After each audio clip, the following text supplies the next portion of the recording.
আজকে আমাদের বাংলা বিভাগের পুনর্মিলন।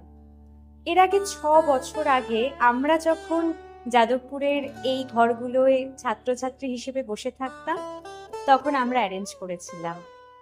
ফোনের ওপারে যে শুভ আছে, আমরা একটা নাটক করেছিলাম, সেই নাটকে শুভ একটা মাতালের চরিত্রে অভিনয় করেছিল। সময় কত তাড়াতাড়ি পেরিয়ে যায় না? এবং আজকে যখন আমরা এখানে এসেছি, এত আনন্দ, এত লোকজন সবার মাঝখানে দাঁড়িয়ে সেই দিনগুলোর কথা মনে পড়ছে সময় এতটাই এগিয়ে গেল যে আমাদেরও এতটাই বড় করে দিল, আজকে আমরা প্রাক্তনী শব্দটার সমান হয়ে উঠেছি। কিন্তু তবু সকলের সঙ্গে সকলে আমরা বেঁধে বেঁধে থাকি। কিছুক্ষণের জন্য এসেছি, সবার সঙ্গে হয়তো নিয়মিত দেখা হয় না, কথা হয় না, কিন্তু এই যে এতদিন পরেও দেখা হলো এবং চট করে আমরা বললাম, কিরে কেমন আছিস, আর তার সঙ্গে সঙ্গে দুজনের মুখে ফুটে উঠলো হাসি, আনন্দ, ফেলে আসা সেই রঙিন দিনগুলোর কথা। সেই জন্য বলতে ইচ্ছে করছে, এসো আমরা প্রেমের গান গাই, আরো বেঁধে বেঁধে থাকি। প্রথমত বলি, বিভাগের পুনর্মিলন এসে খুবই ভালো লাগছে। আর জীবন বদলেছে বলতে, জীবন তো বদলায়, সেটাই জীবন। যখন আমরা পড়তাম, আমরা তখন মনে করে আমরাই অ্যারেঞ্জ করেছিলাম পুনর্মিলনে জীবন। তো তারপরে চলে গেছে অনেকগুলো বছর, 6 বছর।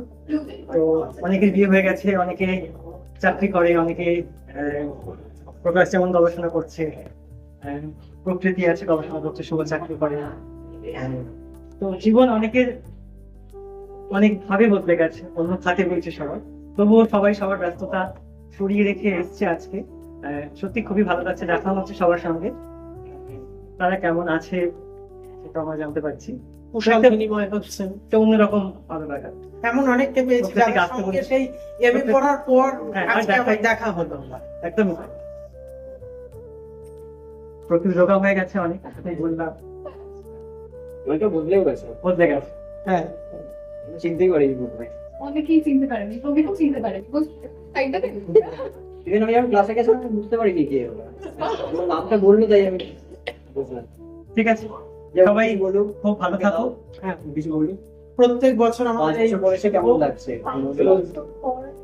আমি 5 বছর পর আসিনি, আমি 21 থেকেই আছি, একভাবেই আছি, কিন্তু বাদ বাকিদের ছাড়া ক্যাম্পাস এতদিন ক্যাম্পাসের মতো লাগেনি আগে কখনো। তো সেই যে আমার পিজি যে সবার সাথে একসাথে পড়ার যে ফিলিংসটা, এটা মাঝে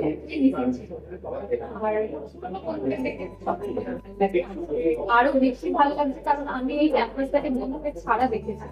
তো আজকে বন্ধুদের সাথে সেই পুরোনো দিনগুলো আবার পুনর্মিলনে সবাইকে দেখে কেমন লাগছে? ভালো লাগছে, কারণ পড়ার থেকে আমাদের কাছে একটা নিশ্চিন্তপুরের মতো জায়গা, কারণ যেখানে আমরা ফিরতে চেয়েছি কিন্তু ফিরতে পারিনি, কিন্তু যতবার আমরা ফিরতে চেয়েছি ততবার ওই চাওয়াটুকু থেকে গেছে, এবং সেই চাওয়ার আনন্দ অনেক আর প্রতিবার যাদবপুরে ফিরি বা যাদবপুর আমাদের কাছে নতুন নতুন ভাবে নিজেকে লাগছে, ভীষণই ভালো লাগছে, নস্টালজিক লাগছে, যাবো লাগছে সব।